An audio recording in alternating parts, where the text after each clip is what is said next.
2021년 6월 23일 수요일 큐티 가이드 시작하겠습니다. 오늘 함께 묵상할 본문 말씀은요, 출애굽기 10장 21절에서 29절까지의 말씀입니다. 오늘 본문의 말씀을 전체적으로 봤을 때 절망적인 이 애굽의 현실을 맞이했을 때에 이 고집스러운 이 바로가 자신의 그 고집을 꺾지 않음으로 인해서 최종적인 재앙을 예견하고 있는 상황입니다. 칠흑 같은 어두움의 재앙이 3일 동안 엄습했다라고 기록을 하고 있는데요. 이 말씀을 우리 자세히 한번 살펴보겠습니다. 내용 관찰입니다. 첫 번째 질문을 보시게 되면 흑암의 재앙이 며칠 동안 지속될 것이라고 선포합니까? 라고 질문합니다. 22절입니다.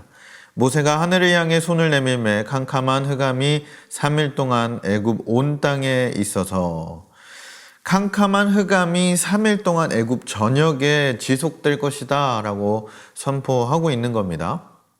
말씀을 따라요, 모세가 손을 하늘을 향해서 들었을 때에 더듬을 만한, 그러니까 아무것도 보이지 않는 캄캄한 흑암이 3일 동안 애굽 전역에 내리게 됩니다.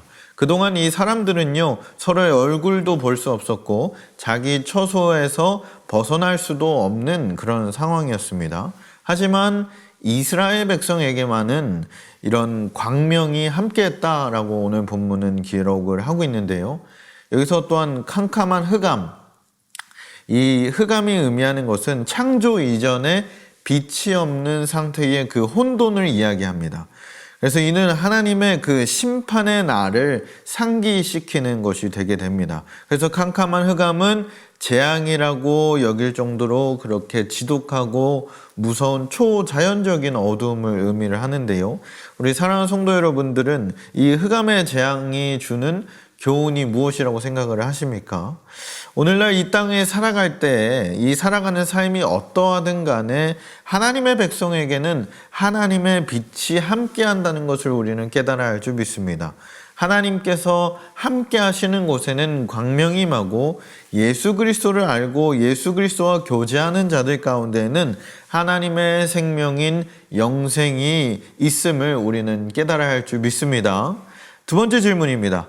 바로가 제시한 타협의 조건은 무엇입니까? 24절인데요. 바로가 모세를 불러서 이르되 너희는 가서 여호와를 섬기되 너희의 양과 소는 머물러 두고 너희 어린 것들은 너희와 함께 갈지니라. 바로가 이런 상황 가운데서 타협안을 제시를 하게 됩니다. 재앙이 내리는 상황 가운데에서 양과 소는 냅두고 사람들만 떠나라 라고 이야기를 하는 거예요.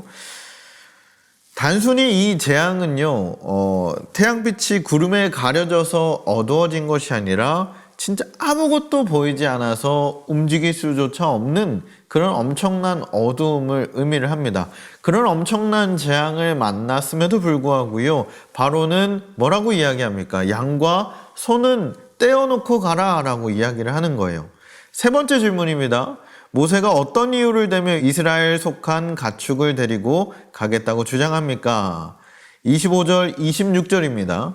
모세가 이르되 왕이라도 우리 하나님 여호와께 드릴 제사와 번제물을 우리에게 주어야 하겠고 우리의 가축도 우리와 함께 가고 한 마리도 남길 수 없으니 이는 우리가 그 중에서 가져다가 우리 하나님 여호와를 섬길 것이며 또 우리가 거기에 이르기까지는 어떤 것으로 여호와를 섬길지는 알지 못함이니이다 하니.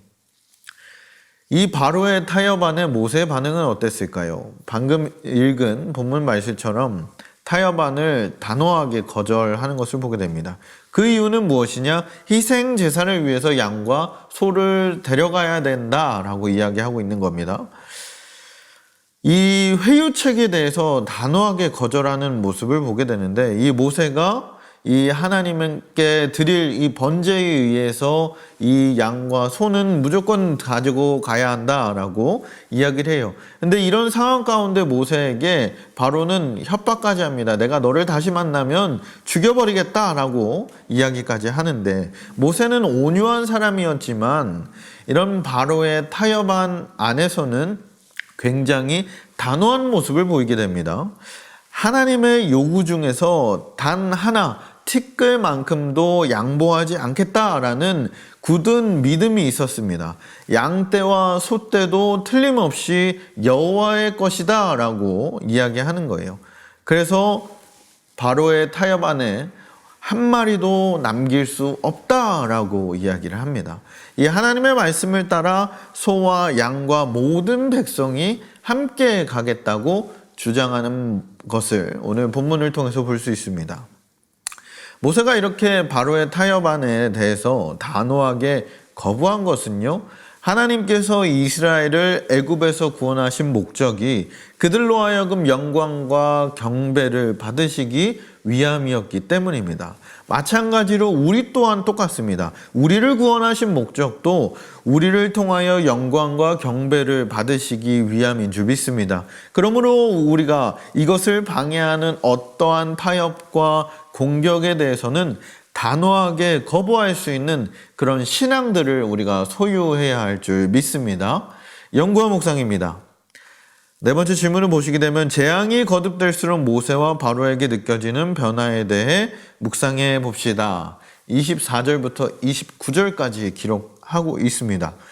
바로가 그 마음을 다시 완악해 했다라고 이야기해요. 그래서 이스라엘 백성은 보내기를 기뻐하지 않고요, 모세에게 너를 다시 만나면 내가 너를 죽일 것이다 라는 협박까지 하게 됩니다. 바로의 상황을 봤을 때는요, 이 모세를 협박할 상황이 아닙니다. 이런 재앙이 내렸고 정말 칠흑 같은 이 어둠 속에서 죽을 것 같은 그런 상황 가운데에서 돌이키고 회개에도 모자를 파네 모세를 협박하는 모습을 봅니다. 모세 역시요, 당당하게 이야기를 해요. 내가 다시 왕을 만날 일이 없을 것이다 라고 이야기하면서 밖으로 나오게 됩니다. 바로의 경고에도 불구하고 그 면전에 대해서 남아있는 마지막 10번째 재앙을 선포한 거나 다름없다고 볼 수 있습니다. 이런 모세의 결단이요, 그런 모세의 신앙이 하나님의 놀라운 역사로 이어졌음을 우리가 말씀을 통해서 깨달을 수 있습니다. 그러면 우리는 어떻게 삶에 적용할 수 있을까요? 우리 사랑하는 성도 여러분, 우리가 어떻게 이 말씀을 가지고 또한 오늘 하루를 살아갈 수 있을까요? 오늘 본문의 말씀을 보게 되면 이 바로를 통해 죽음에 이르기까지 우리의 마음을 사로잡는 그런 치명적인 욕심과 탐욕의 유혹 사로잡히지 않도록 우리가 날마다 기도하고 깨어 있어야 할 줄 믿습니다. 우리 현재 삶 가운데는요, 우리를 힘들게 하는 요소들이 굉장히 많이 있습니다. 그것이 우리의 예배 문제가 될 수도 있고요, 신앙의 문제, 사업, 자녀, 가정, 물질의 문제가 될 수 있습니다. 그런 문제들이 있을 텐데 이런 환경 앞에서 우리의 신앙이 흔들리지 않고 오직 주의 말씀을 붙들고 그분이 우리와 함께 하심을 선포하는 모든 성도분들 되시길 주님의 이름으로 축복합니다. 우리 그리스도인들은 마지막 때를 준비하는 사람들이에요. 우리가 어디에 있든지 어느 상황에 놓여 있든지 우리는 하나님의 백성으로서 그 거하는 곳마다 광명, 하나님의 놀라운 생명, 영생이 우리 가운데 있는 줄 믿습니다. 오늘 하루 우리가 신앙의 모습을 잘 가지고 세상과 타협하지 않고요, 든든히 우리의 믿음을 지켜나갈 수 있는 우리 모든 맑은 생각정교회 모든 성도분들 되시길 주님의 이름으로 축복합니다.